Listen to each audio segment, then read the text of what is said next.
मणिपुर के माओ क्षेत्र की चुकानी से मिलिए। मोहक फूलों की भूमि के नाम से प्रसिद्ध यह क्षेत्र अपने खूबसूरत और रंग बिरंगे फूलों के लिए जाना जाता है। यहाँ स्थानीय महिलाएं फूलों की खेती कर उन्हें आकर्षक सूखे पुष्प उत्पादों में बदलती हैं, जो आजीविका और महिला सशक्तिकरण को बढ़ावा देते हैं।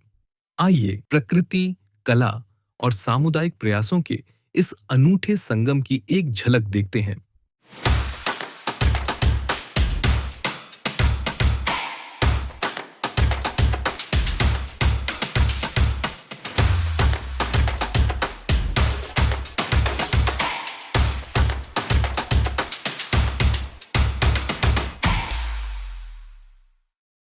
Hello, my name is Chukani. I'm from a place called Mao in Manipur, and I'm exhibiting in Bharat tribe space here in Delhi in Sundar Nursery.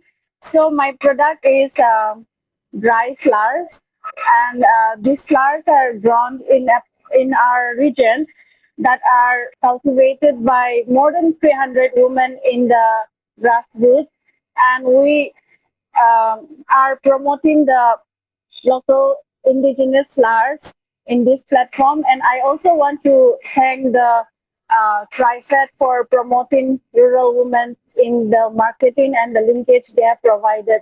Thank you.